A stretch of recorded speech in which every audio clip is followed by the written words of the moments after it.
Kitab Si Jin dan Ili ini adalah kitab kebaikan dan keburukan, betul nggak sih? Dia tuh sepanjang hidupnya selalu tersakiti, hak-haknya semua diambil, apapun yang dia punya gitu. Yang tadinya dia menerima aja sampai akhirnya ada di titik kayak nggak bisa nih kayak gini, dia harus mencari keadilan buat dirinya sendiri. Akhirnya dia mau balas dendam sama keluarganya udah nyakitin dia. Gitu. Point of view-nya yang menarik tuh kalau misalnya film santet lainnya biasanya kan point of view-nya dari siapakah yang menyantet, ya kan kita nggak tahu. Nah ini justru point of view dari sang penyantet. Jadi si karakter utamanya yang melakukan gitu loh. Karma itu ada, Sobat Tempo. Berhati-hatilah. Jangan jahat sama orang kalau nggak mau disantet. Kalian lebih percaya sama hal mistis apa lebih percaya bumi datar? Nah, Oke.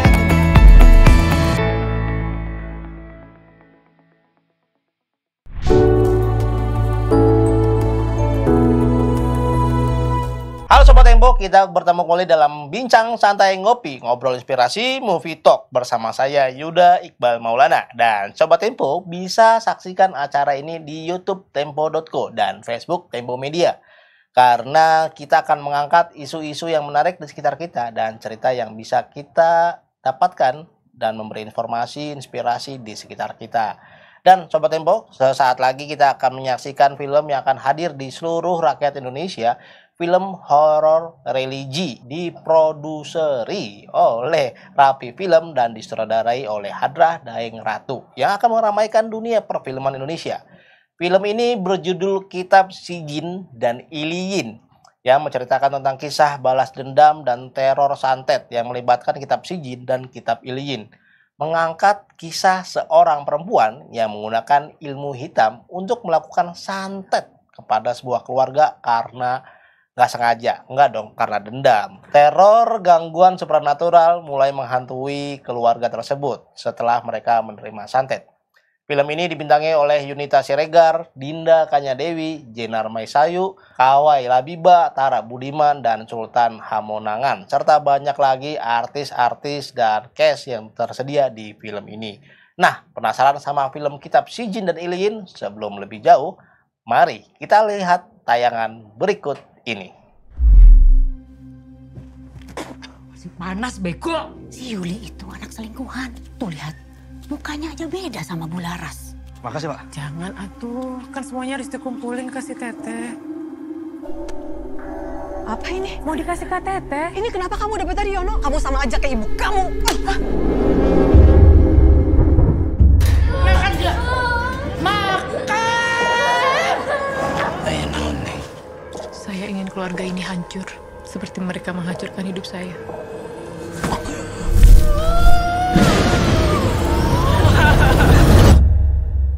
Saya ngerasa ada yang gak beres, Abu ya. Saya ngerasa ada sesuatu yang berusaha masuk ke dalam rumah saya. Allah Subhanahu wa Ta'ala berfirman bahwa setiap perbuatan durhaka akan dicatatkan di dalam sijil. Kematian mereka semua ada di tangan.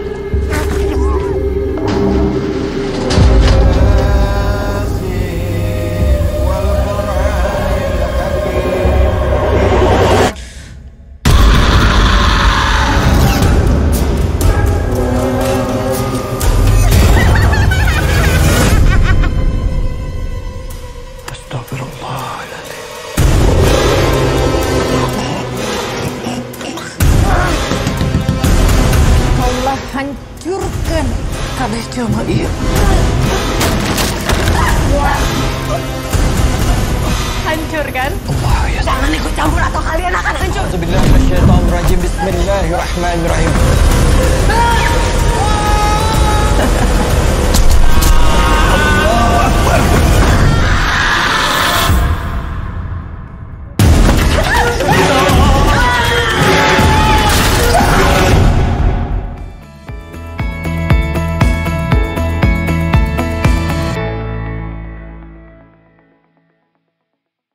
Oke Sobat Tempo, hari ini kita kedatangan dua aktris yang bukan masa depan lagi, mereka adalah aktris terbaik Indonesia saat ini. Amin. Karena mereka ini udah bertebaran sih bahasanya, sudah berkeliaran gimana bahasanya Kayak ya? setan ya. Sudah memakan asam garam kehidupan di industri entertainment Indonesia. Amin. Dan mereka datang ke sini untuk ngobrol-ngobrol di Ngopi, ngobrol inspirasi movie talk, dan kita mengobrolkan film mereka yang terbaru akan tayang, yaitu Kitab Si Jin dan Iliin. Ada Dinda Kanya Dewi dan Yunita Siregar.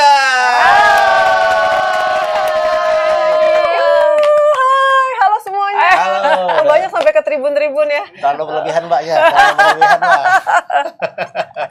Oke. Kitab Si Jin dan Iliin. Tapi sebelum ngobrol ke sana, aku mau nanya apa kabar? Baik. Alhamdulillah baik. Ya, lagi baik lah Lagi sekarang. baik. Lagi baik ya. Aku lagi lihat nih dunia artis ini lagi pada rajin padel, lagi ikutan juga nggak? Aku lumayan sih Mas ikut. Lumayan. Padel atau pedal yang benar? Aku sih bilangnya padel sih. Padel. Padel. Harusnya Apa? karena itu bahasa Spanyol kan ya? Padel iya. Kayaknya Spanyol kan, kalau Spanyol harusnya pronunciation-nya nggak sih sama itunya sama ya? padel. Padel. Kayak Padel ya, harusnya padel, padel, iya. bukan pedal. Nggak tahu ya. Padel. Mohon. Sotoy banget ya. Iya. Tolong Kalau sih aku sih ikut lifestyle aja sih Ikut sebenarnya. lifestyle Iya. aja. Oke. Nggak suka sportnya, lifestyle aja. Kan emang dunia entertainment kan selain harus menjaga kebutuhan dan kepersiapan fisik kan, itu kan untuk main film juga. Betul. Jadi kalian harus menjaga kondisi fisik. Ya. Makanya kalian sudah siap untuk di film yang akan kalian obrolin ini bareng-bareng, yaitu tentang Kitab Si Jin dan Iliin. Kitab Si Jin dan Harus ada Iliin. kitab ya. Harus ada kitab. Soalnya aku baca-baca ya, Kitab Si Jin dan Iliin ini adalah kitab kebaikan dan keburukan, betul nggak sih? Betul. Jadi memang ada di Al-Qur'an dituliskan bahwa kalau misalnya amalan baik tuh ditulisnya di kitab Iliin. Baik, sorry, baik. Iliin. Dan kalau amalan buruk di Si Jin. Wah, berat banget ya. Gitu. Udah disebutin di dalam Al-Qur'an ya. Iya kan? Tapi kita juga baru Kita tahu baru ya. tahu pas kita reading sih gitu. Oke. Iya benar. Jadi sempat baru taunya tuh begitu kita nerima proyek ini Kitab Si Jin dan Iliin. Beneran ada gitu Iya, di betul, Al-Quran betul. tertulis gitu. Betul. Dan ternyata banyak juga yang belum tahu sih. Oh iya, dan akhirnya begitu kalian. Waduh, langsung gitu. Waduh, gitu nggak ya? Iya. Gitu langsung. Iya, Ternyata langsung. ada gitu. Langsung jadi kayak wow, informasi baru kita Iya, sebarkan. sesuatu yang baru ya gitu. Ya, dan juga emang aku tahu dan sebelumnya ini Mbak Hadrah nih sempat bikin di tahun 2023 ya. Si Jin juga, cuma Si Jin doang ya, dan itu adalah adaptasi.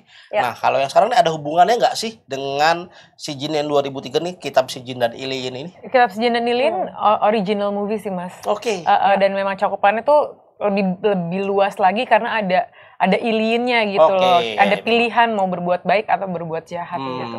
Original story. Betul. Original. Jadi tidak ada keterikatannya sepertinya. Berarti karena ini adalah original story, itu yang akhirnya membuat kalian oke ini original story nih, mau deh main film ini, atau ada pertimbangan lain yang akhirnya oke deh aku mau main film ini. Sebenarnya pas lagi kalau aku sih dari kombinasi filmmakernya juga, maksudnya kita bakal bekerja bareng dengan Mbak Hadra, terus skenario juga Lele Laila, juga PH bersama Rapi Film, sepertinya sudah kombinasi yang sangat terpercaya ya untuk membuat suatu produk film, makanya jadi kita begitu semangat gitu ketika ditawari proyek ini gitu. Jadi ketika baca skenario itu udah terpukau gitu kan, kayak ini gimana sih eksekusinya, terus kayak mikir oh ini eksekusi akan Bu Hadrah dan dengan timnya, jadi sudah sangat percaya gitu. Mungkin kalau misalnya kita belum tahu gitu ya, jadi kayak ini nanti eksekusinya gimana kalau misalnya mungkin orang lain yang buat gitu, karena Bu Hadrah jadi udah lebih yakin gitu. Udah kombinasi Mbak Hadrah, Rapi Film, dan pemain-pemain yang luar biasa ini kayaknya bisa dapat 5 juta. Oh ya ampun, amin ya Allah, amin ya Allah, amin ya Allah. Amin. Ini ada bukan hari Jumat ya? Amin. Dan ini aku kan udah nonton trailernya tadi, sempat nonton trailernya. Gimana? Kayaknya ini unik banget itu, nggak tahun-tahun sekarang ya ternyata. Itu adalah tahun berapa sih, kayaknya jadul 2000 banget awal. gitu. Iya. 2000 awal malah. Iya. Itu di mana kalau boleh tahu lokasi syutingnya? Sebenarnya kalau lokasi syutingnya tuh di Cisarua, tapi kalau untuk cerita di filmnya sendiri memang background story-nya itu di daerah Jawa Barat. Tapi kita tidak menuliskan spesifiknya di mana.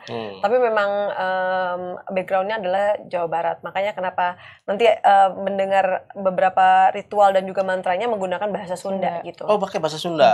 Oke, walaupun berdasarkan dari Al-Quran, tapi ini lebih akhirnya diambil ke kebudayaan lokalnya ya. Iya, betul. Sunda. Jadi kalian berdua Sunda nggak sih?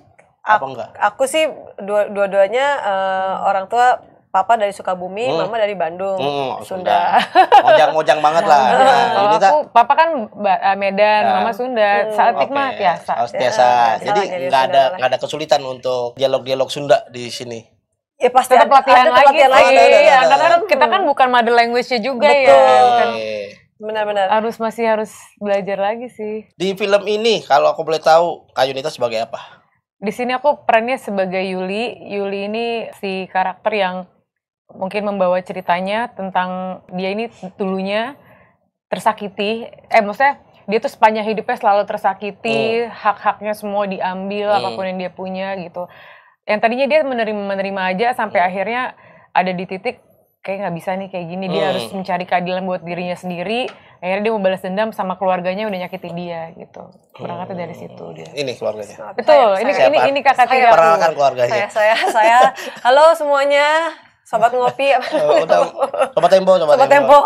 Nah, saya Laras. Saya di sini berperan sebagai Laras. Laras ini kakaknya Yuli. Tadi yang Yunita bilang, aku bagian yang inilah Mas, yang menyiksa dirinya gitu loh. Tapi kenapa dia begitu, itu juga akan ada ceritanya di film ini gitu. Nama lengkapnya Yuli Yulianti nggak? Betul. Sunda kan selalu mengulang-ulang. Enggak, Yulianti doang, tapi nggak ada Yuli-Yulinya. Yuli Yulianti, Larasati, biasanya gitu. Titin Sumartini. Nah, itu nama-nama Sunda gitu. Ica Juice, ice juice bukan, beda. Itu bukan. Itu mengulang-ulang biasanya. Iya, benar. Oke. Nah, ini genrenya lebih memang pure ke horor aja atau lebih ke gore mystical? Apa ya sebenarnya ya kalau misalnya dibilang genrenya? Anak-anak genrenya. bukan apa genrenya? Ini musikal kan? Bukan. Kayaknya seru sih horor musikal. Iya, kayak nyanyi dulu ya. Iya, betul. Gitu. Apa nih? Iya, maaf Sobat Tempo lanjut. Seru. Horor, tapi emang gore-nya lumayan tebal juga sih, tapi dramanya juga sangat tebal. Ada dramanya juga sih di sini. Dramanya, konfliknya beneran akhirnya cuma lebih ke keluarga aja atau lebih kompleks lagi? Memang lebih fokus ke keluarga sih secara drama, dan itu memang dimana berangkatnya itu dari dramanya itu sih. Yang untuk membawa horor dan horor kenapa terjadi ya. Nanti apakah fokus di dua keluarga ini atau akan lebih luas lagi sih ceritanya? Kita satu keluarga. Jadi cuma fokusnya di keluarga itu aja. Itu di satu keluarga Bandung. Bandungnya di mana? Sunda. Sunda maksudnya Jawa Barat, tapi kita nggak tidak pernah ada benar-benar yang penjelasan bahwa itu lokasi daerah mana di Jawa Barat, tapi backgroundnya latarnya adalah Jawa Barat. Soalnya aku lihat ini pas di trailer itu tampilan gambarnya itu, aduh ini jadi inget zaman dulu banget gitu, indah banget, masih alami, masih asli, masih orang datangnya beneran ke warung gitu. Iya benar. Jualan kan ya di warung ya? Iya, kita punya toko kelontong. Jadi emang setnya tuh kalau di skenario itu di daerah kabupaten lah gitu, bukan daerah kota lah gitu. Jadi kayak lumayan agak pelosok gitu. Kalau di Bandung Cikole mungkin ya. Cikole tuh masih agak dekat sama kota nggak sih? Kota. Ini kayak Cimande kali ya? Cimande. Kalau Sukabumi tuh ya. Cimahi. Cimahi masih kota tuh. Masih kota. Ke belakang dikit udah gunung soalnya itu rumahnya. Apa ya? Cirebon. Itu udah beda kota. Lebih dekat Udang, lebih dekat laut ya. Udah beda lagi. Nah, di antara cerita-cerita mistis ini nih, film-film mistis ini sebenarnya pertanyaanku adalah, kalian sendiri percaya nggak sih sama hal mistis ataupun sama ini agak santet juga kan kalau misalnya. Kalian percaya nggak sama hal-hal begitu? Percaya nggak ya? Percaya nggak percaya sih sebenarnya Mas. Maksudnya kayak mau nggak percaya tapi kok banyak buktinya, banyak ceritanya gitu kan. Mau nggak percaya lagi tapi ada. Jadi akhirnya ya mungkin 5/10 ya, 5/10. Iya sih lumayan. Kita berapa? Lumayan, tapi karena kalau aku mungkin kalau melihat secara langsung aku belum pernah, tapi yang orang bilang kesurupan tuh aku pernah. Tapi kan kesurupan juga ada penjelasan psikologinya ya. Iya. Secara psikologi dan ilmiah kan ada. Jadi kayak ya percaya. Kalau santet same day sama santet berapa hari itu beda nggak sih harganya? Nah itu kayaknya nanti coba kita telepon dukun lu. Iya deh sekarang kayak gitu deh kayaknya ya. Apa mau yang cepat apa yang enggak gitu kan? Ya tapi emang berarti Kan kalau kita nih film kita point of view-nya yang menarik tuh kalau misalnya film santet lainnya biasanya kan point of view-nya dari siapakah yang menyantet, ya kan kita nggak tahu. Nah ini justru point of view dari sang penyantet. Jadi si karakter utamanya yang melakukan gitu loh. Bener-bener akhirnya dikupas alasan dan kenapa dia, yang menjadi pertanyaan adalah berhasilkah dia menyantet ini gitu, menyantet keluarga ini, dan pembenaran kenapa melakukan santet. Tapi emang santetnya Yuli mungkin uangnya juga kurang ya kayaknya. Jadi ya karena dia makanya dia nyantet sendiri ya kan, dia pakai ritualnya sendiri. Agak beda soalnya. Makanya lama sampai ngambil di kuburan, sampai akhirnya pakai itu sendiri. Biasanya kan bayar dukunnya selesai kan, ini dia yang harus melakukan, mungkin murah kali itu harganya. Iya, bisa lebih murah. Nah, kalian lebih santet ekonomis. Kalian lebih percaya sama hal mistis apa lebih percaya bumi datar? Oke, terima kasih teman-teman. Itu adalah segmen pertama obrol-obrolannya. sungguh menarik. Kita akan ngobrolin gimana perasaannya Yunita pakai pocong nanti setelah ini. Kita obrolin di ngobrol inspirasi movie talk setelah ini.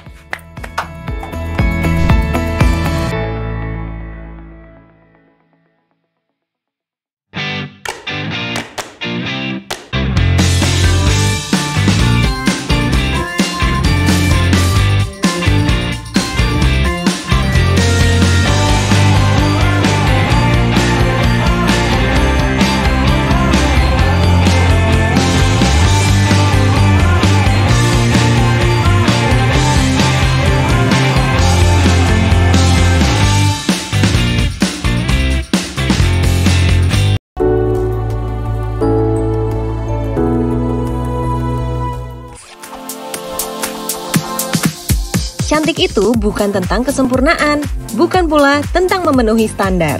Cantika.com hadir memenuhi kebutuhan perempuan atas berbagai peran yang dijalani.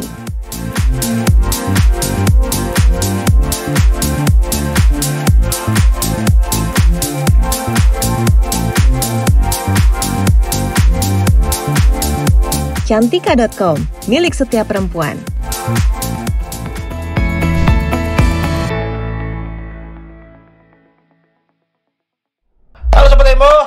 Kita kembali lagi di acara ngobrol inspirasi movie talk bersama saya Yuda Iqbal Maulana dan bersama dua orang yang cantik di depan saya, yaitu ada Dina Kanyandewi dan ada Yunita Siregar yang kita akan ngobrolin tentang bumi datar. Tentang film mereka tentunya yang akan tayang di bulan Juli, udah ada tanggalnya? Betul, tanggal 17 Juli 2025. Tanggal 17 Juli 2025. Kitab Sijin dan Ilin. Jangan lupa ditonton. Nah, tadi seperti yang kita buka di awal tadi, gimana rasanya dibungkus kain kafan itu di dalam kuburan juga? Di dalam kuburan, tapi sebenarnya set sih. Jadi emang di tanah kosong gitu, tapi dibikinnya di atas. Karena kalau di bawah kan secara pergerakan kamera segala macam juga agak susah ya. Jadi emang dibikin di atas, tapi dilapisin tanah beneran dan persis bentukannya kayak liang lahat gitu. Rasanya? Aduh. Itu di luar prediksi BMKG ya, karena di draft pertama itu nggak ada, gitu. Tiba-tiba di draft kelima ada, kayak, oh ini Yuli dipocongin juga Bu? Iya, kayak oke, siap, bismillah. Rasanya apa ya, takutnya ada, karena nggak nyaman, kayak nggak berdaya, terus, aduh gak enak banget ya, itu benar-benar simulasi sih, karena wangi-wangiannya juga sama persis. Tanah merahnya, tanah merah, semutnya real gitu loh, kayak real gitu loh, kayak gatal-gatal tolongin nggak bisa. Akhirnya ada kru yang khusus garuk gitu. Ini ada makeup artist, ada makeup kan, jadi kadang makeup tolong dong ini gatal gitu, ada yang bantuin. Oke, nggak cuma itu, kamu juga ngambil orang dari kuburan? Iya. Itu tempat kuburan beneran? Kuburan, kalau itu ke dalam, saya beneran di dalam gitu. Nah, itu gimana? Dan beneran malam-malam ya gitu. Oh, malam-malam juga? Beneran malam gitu, terus emang setnya bener-bener yang pakai kayu-kayu gitu kan. Mencekam sih. Kan berarti kan itu kan kuburan beneran. Berarti kan tanah itu berarti... Sebelahnya ya maksudnya? Hah? Sebelah-sebelahnya ya, itu sebelah-sebelahnya kan ada kuburan juga kan? Itu. Oh, tapi kalau yang pas itunya kita cuma di aja sih, di tanah. Di tanah. Nggak di ini, karena mungkin memang itu dipikirin secara safety juga ya gitu. Karena aku pas di awal juga aku bilang aku lumayan agak sensitif gitu. Sensitif maksudnya bisa ngerasain? Iya, tipis lah gitu. Takutnya kayak kalau lagi capek, lagi apa, oleng tiba-tiba hal terjadi sesuatu jadi mending kayaknya lebih. Tapi aman. Aman. Dukunnya Tetap kuat ada juga sih tapi dikit-dikit ada. Oke. Nah, aku mau beralih ke Mbak Dinda, di mana kita tahu bahwa beliau adalah pemeran terjahat di Indonesia. Pemeran terjahat di Indonesia. Aku pernah dengar berita bahwa dia tuh seperti lagi jalan di jalanan umum, terus ada ibu-ibu yang datangin saking sebelnya gitu. Iya benar. Itu susah nggak sih memerankan peran jahat, dan sini jadi peran jahat juga ya kan? Dan Yunita gimana rasa ditabok langsung? Itu gimana rasanya? Kak Yunita boleh cerita. Aduh, susah.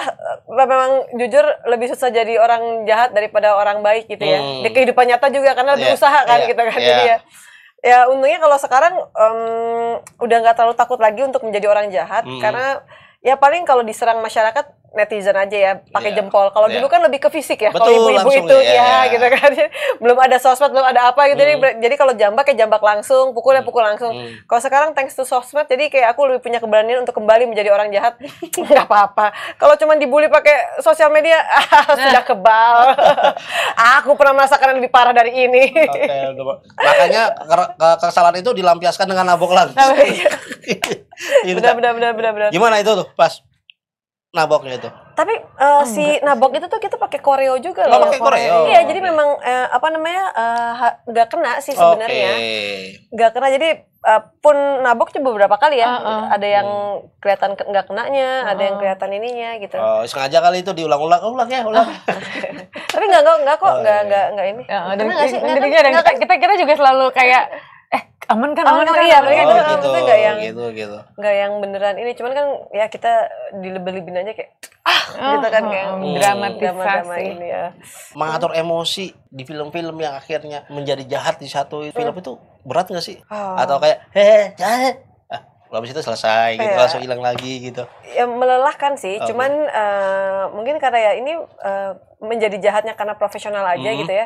Karena ada duitnya ya udahlah gitu. Jadi tidak terlalu tidak terlalu inilah gitu. Makanya kalau udah jadi jahat ya udah jangan terlalu konsen banget jadi jahat gitu. Habis itu selesai cut kembali lagi ke realita gitu. Berarti Mbak Dinda Kanyadewi adalah penjahat profesional. Betul, saya bisa menjadi jahat kalau ada bayarannya. Kalau nggak dibayar saya malas jadi jahat. Sesuai request. Iya kan? Sesuai request. Ada bayarannya mau. Iya. Betul. Iyalah, capek lah Mas jadi jahat tuh. Nah, apalagi kalian kan ini adalah film pertama kalian bersama gitu. Betul. Gimana rasanya? Dan gimana caranya untuk ngebangun chemistry kalian berdua sebagai kakak adik gitu, dan ini adalah film pertama kalian. Apa yang kalian lakukan di set, atau Mbak Hadrah tuh ngasih instruksi tertentu kah gitu buat kalian? Wah, seru sih bisa satu project sama Yunita sih, seru banget. Maksudnya dia orang yang sangat fokus gitu. Jadi menurutku aku jadi terpacu gitu loh melihat betapa fokusnya dan detailnya beliau. Jadi alhamdulillah kita tuh udah kenal sebelum kerja bareng. Betul. Pas kerja bareng juga jadi udah nggak ini ya, kayak udah santai banget. Dan aku sangat belajar sih sama Kak Dinda. Kayak Kak Dinda tuh bener-bener abis ini scene apa, maksudnya bisa lepas dulu gitu, udah cut lepas dulu, tapi tetap konsentrasi gitu loh. Jadi terus tetap naikin lagi emosinya. Terus kalau misalnya lagi scene nangis, bener-bener nyari gue tadi di titik mana nih gitu loh, benar-benar dipertahankan di situ gitu. Dan itu kan butuh konsentrasi ya. Betul. Mungkin secara fisik nggak segitu capeknya, tapi secara emosi itu capek sih ditahan gitu. Iya. Berarti belajar dari. Wah, sama. Aku juga nyuri ilmu dari beliau lah. Beliau. Iya, dari Nita banyak banget. Maksudnya kayak wah ininya segini, gitulah. Pakai aku yang muda-muda juga kadang-kadang suka ini banget ngeliatin kayak gini caranya, gitu loh. Gue suka kayak makanya kalau lagi tag tuh suka aku ngeliatin, gini, segini, segini gitu. Iya, seru aku ambil gitu kadang-kadang kayak sama aku ini juga sama ibu kan ya. Iya, ada Jenang Maesa Ayu juga. Belajar banyak banget, Katara, semuanya sangat menyenangkan sih. Itu Kak Dinda pas ngeliat aktris muda tampil, ada dalam hati lah. Aku bisa lebih. Kalian belum pernah anak bawang kalian semua gitu ya. Enggak. Justru aku banyak belajar karena maksudnya mereka generasi yang tumbuh dengan ilmu yang lebih banyak lah daripada kita gitu. Jadi kadang-kadang banyak hal yang oh ternyata ada hal-hal yang kita nggak tahu, mereka lebih tahu gitu. Oke. Aku colong-colongin juga ke kalian, wahai generasi muda. Ketawa jahat. Aku mencolong ilmu dari kalian. Oke. Tapi kalian sebagai kakak adik berarti aman banget gitu. Wah, aman sih, aman banget sih ya. Suaminya siapa waktu itu yang jadi suaminya? Tara Budiman. Tara Budiman ya. Aku nggak lihat di trailer ya, apa? Ada. Dia ngapain di trailer? Oh yang gitu. Iya, benar. Teriak-teriak itu. Nah, ini film kan kayak tadi ada Tara Budiman yang nyabut mata ya kalau nyabut mata, terus ada darah keluar, ada banyak darah gitu. Itu film ini jadi lebih banyak cuci muka nggak sih? Jadi benar juga. Lengket ya. Tidak kumur-kumur sih, darah manis banget rasanya. Benar. Iya, cuci muka sama cuci kaki. Iya, lengket. Oh, langsung banyak nggak pakai alas kakinya ya? Iya, kan kalau ke tanah gitu-gitu kan udah repot deh, udah lepas aja. Sebenarnya kalau guling-gulingan apa gitu-gitu kan. Iya, tapi biasanya kan ada mitos kalau main ke tanah kuburan harus banyak-banyak cuci kaki atau mandi. Ya gitu, ada ceritanya gitu. Wudu ya, bukan sih kalau dari kuburan tuh wudu ya? Udah ya? Ya, jadi kan biasanya ada orang-orang masuk tanah kuburan kan langsung lepas sandal kan, langsung pakai kaki doang gitu. Ada. Oh, biar nggak tanah kuburannya nggak nempel ke sendal. Dia. Baru tahu. Gitu. Kebetulan saya kuncen kuburan jadi ngerti banget Masnya. Baru mau nanya banget, tapi paham banget ya. Jangan sebelum. Kebetulan saya kan kuncen kuburan jadi tahu. Nah, kalian ini udah sering main film horor juga kan, beberapa kali main film horor. Nah, kalian ngelakuin treatment berbeda nggak sih di film Kitab Si Jin Iliyin ini dengan film-film yang lain gitu? Apakah ini persiapan akhirnya lebih panjang dan lain-lain gitu? Melakukan persiapan yang berbeda nggak? Mungkin Nita kali. Kak Dinda kan lebih banyak. Aku ya pasti karena perannya juga beda juga ya Mas dari film horor sebelumnya gitu. Jadi pasti kalau dibilang treatmentnya ada yang berbeda, ya pasti ada gitu. Tapi memang kalau memang kayak di film horor kan tuh biasanya tergantung ya si karakter ini dapat kebagian kesurupan apa enggak. Kalau dapat bagian kesurupan nih, biasanya aku akan mempersiapkan fisiknya juga sebelum syuting. Jadi entah aku nyiapin jinnya juga nggak? Apa? Nyiapin jinnya ya. Di calling juga ya. Nggak sih, lebih ke fisik aja sih, lebih kayak latihan fisik, nge-gym dan lain-lainnya, lebih misalnya kayak latihan core, apanya lebih difokusin sebelum mulai syuting, karena itu akan dibutuhkan banget ketika syuting, apalagi khususnya adegan kesurupan syaitonirrajim itu. Iya, itu butuh banget core yang kuat itu, karena kadang-kadang ngeluarin suara-suara itu teriak-teriak. Betul, ya vokal juga gitu. Ekspresi. Iya, mimik, betul gitu. Berarti persiapannya lebih ya berarti. Ya, jangan suntik botox dulu. Karena kan kaku mukanya. Karena kan aku hilang nanti semua. Iya. Jangan suntik botok sama jangan tarik benang juga. Ini kan agak susah ya. Enggak bisa. Benang galasan ya? Iya. Jangan ya. Enggak bisa. Jangan ya. Susah. Apalagi orang yang mukanya ditarik benang enggak bisa ketemu orang main layangan. Iya, enggak bisa ya. Nah, kalau Kak Junita sendiri ngelakuin treatment berbeda enggak? Pastinya sesuai porsinya sih gitu. Kan aku juga film horor baru 2 kali, jadi masih sangat belajar banget sih Mas di sini. Bener-bener yang pertama itu aku nggak terlalu banyak bersinggungan dengan horornya, lebih ke dramanya. Kalau ini kan memang aku yang melakukan ritual, jadi bener-bener kayak ya baru tahu juga kayak darah tuh ya manis ya ternyata gitu loh. Itu darah beneran? Enggak, darah iya. Darah iya manis. Darah iya manis. Emang tapi iya. Nyamuk ya kalau digigit nyamuk. Iya, betul. Setiap darah tuh punya rasa yang beda-beda. Masa dulu nyamuk juga? Enggak, saya vampir. Tadi kang kuburan sekarang. Beda. Gitu. Terus. Iya, terus teknisnya juga banyak yang baru aku pelajarin sih di horor ini gitu, pengalaman sangat tidak terlupakan, apalagi simulasi masa depan ya. Iya, betul. Jadi udah tahu cara bungkus kain kafan. Sendiri ya, kayak mandiri. Mayat mandiri ya. Iya. Udah tahu caranya nyantet sekarang kan. Udah tahu juga caranya nyantet. Apa sih apal bacaan-bacaannya? Sedikit nih masih deh. Getih tepang getih gitu ya. Getih darah. Ya, kulit tepang kulit, daging tepang daging. Darah balas darah, kulit balas kulit gitu. Papak halang, papak sungsang. Oke. Panjang tuh. Ya. Nanti terpanggil. Nah, ini kan sepertinya memang ini film Si Jin dan Ili ini bukan cuma sekedar menawarkan kehororan dan gore belaka kan. Nah, pesan atau cerita apa sih yang sebenarnya pengen disampaikan kepada penonton gitu selain cuma horor dan gore doang gitu? Ada nggak?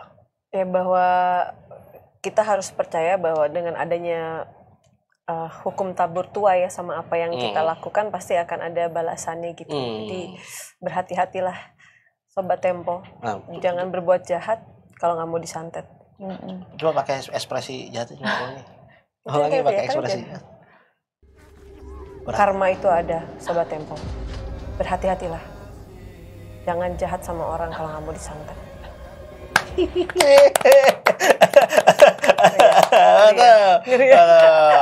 Jangan jahat sama orang. Bener lagi. Dukun bertindak iya. Nah, kalau Kak Yunita kayak kemarin kita juga kan baru banget nonton premiere ya. Udah Kita akhirnya nonton. Aku juga jadi banyak banget ada informasi karena ada satu peran namanya Abuya itu Mas David Halik. Banyak sekali informasi tentang hal yang kita tentang agama ya, karena kan Mas David Halik juga ustadz gitu. Kayak santet yang Yuli gunakan ini sebenarnya nggak ada kaitannya, tapi maksudnya pada di si ustadz ini cerita gitu kalau zaman Rasulullah dulu juga pernah menemukan ada buhul santetnya tuh di dalam buhul yang diikat. Nah itu salah satu ritual yang akan Yuli lakukan juga gitu. Dan tadinya aku juga nggak tahu gitu. Terus kayak sesimpel arti dari kitab Si Jin dan Ili aja menurut aku juga udah jadi pesan, karena menurut aku masih banyak banget juga yang belum tahu kalau itu beneran ada kitab-kitab itu.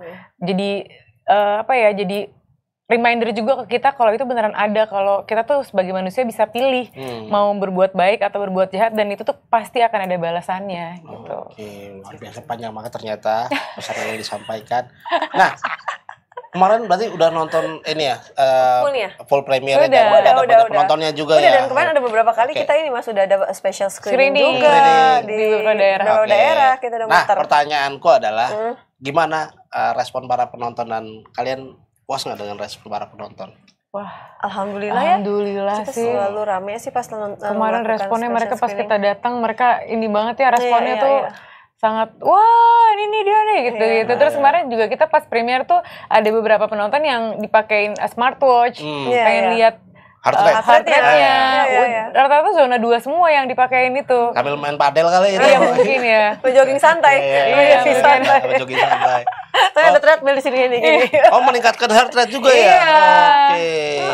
Misalkan kalau ada yang mau olahraga jantung, atau merasa kardiovaskularnya kurang dilatih, bisa datang ke bioskop tanggal 17 Juli 2025 nonton kitab Si Jin dan Ili. Oke, buat teman sobat-sobat sporty, silakan datang nonton untuk menjadi sporty yang kau minta. Masuk. Tanggal 17 Juli 2025 kitab Si Jin dan Ili. Jangan lupa ditonton. Nah, terakhir kata-kata hari ini buat para penonton, silakan. Dari Kak Yunita dulu. Waduh, berat banget nih dari Kak Yunita. Aduh, Kak Dina dulu deh. Oh ya, nah, boleh. Kata-kata hari ini tuh naon maksudnya? Apapun itu ya. Sesuai Yuli atau sesuai Yunita ini? Sesuai karakter. Aduh, sesuai karakter. Atau enggak ya udah. Aku yang terkadang aja ya. Ya udah, kata-kata hari ini aja. Be happy, be yourself. Anjir, kayak tahun 2000-an. Itu kitab di binder, di bawahnya Mifab sama Mafab. Kok kamu tahu sih? Itu. Kok kamu tahu itu? 1.2 koma. Yunita cantik siapa yang punya? Iya, be happy, be yourself. Itu ada di buku Sidu ya, di buku Sidu nulisnya pakai pensil 2B. Bener lagi tahu dari Fable Castle. Buat ujian nasional. Waktu itu masih ikut Eptanas juga. Masih pakai nem. Masih pakai nem ya. Oke, itu be happy. Aduh, bahasa Indonesia aja lah ya. Boleh. Gue tiba-tiba ingat binder gue. Kalau dari Yuli ya, jangan pernah menyakiti perasaan orang lain, karena kalian tidak tahu apa yang dia doakan ke Tuhannya. Permisi. Kalau Yuli kan ke dukunnya. Permisi. Istighfar ini. Langsung. Kalau kata-kata saya hari ini adalah kalau orang lain bisa, kenapa harus saya? Baik. Benar juga, iya juga sih. Oke. Aman aja. Terima kasih Kak Yunita. Terima kasih. Dinda Kanya Dewi, terima kasih udah buat obrolannya malam lagi siang hari ini. Mudah-mudahan nih film Kitab Si Jin dan Ilin ini nyampe di 20 juta penonton, naik lagi tadi 5 juta. Tadi 5 ya? Iya, tadi 5 juta. Naik sampai Makasih 20 juta. Mudah-mudahan film ini bisa diterima seluruh rakyat Indonesia, tentunya bisa memberikan inspirasi tentunya untuk seluruh rakyat Indonesia untuk bisa tahu kitab mana yang mereka akan dapatkan di hari akhir nanti, kitab Sijin kah atau kitab Ilin kah. Ya. Terima kasih teman-teman semua sudah bergabung di acara Kopi Ngobrol Inspirasi Movie Talk. Sampai di sini, dan jangan lupa untuk follow akun Instagram tempo.co serta kunjungi selalu website Tempo Media di www.tempo.co. Dan selalu baca Tempo setiap harinya di versi digital boleh, versi cetak boleh, karena semua informasi ada di Tempo. Misalnya mau yang digital silakan cari aja di App Store atau di Play Store ya. Dan buat sobat Tempo yang ingin bergabung menjadi pembaca cerdas dengan akses berita eksklusif Tempo, tersedia 100 lebih kategori berita dan arsip sejak 1971, saya belum lahir. Dapatkan kesempatan ini melalui link s.id Tempo Plus 25. Dan akhir kata saya Yuda, ada Kak Yunita, dan ada Kak Dinda mengucapkan terima kasih sebanyak-banyaknya dari kru yang bertugas yang gak penting, dan ucapkan terima kasih sebanyak-banyaknya. Bye-bye.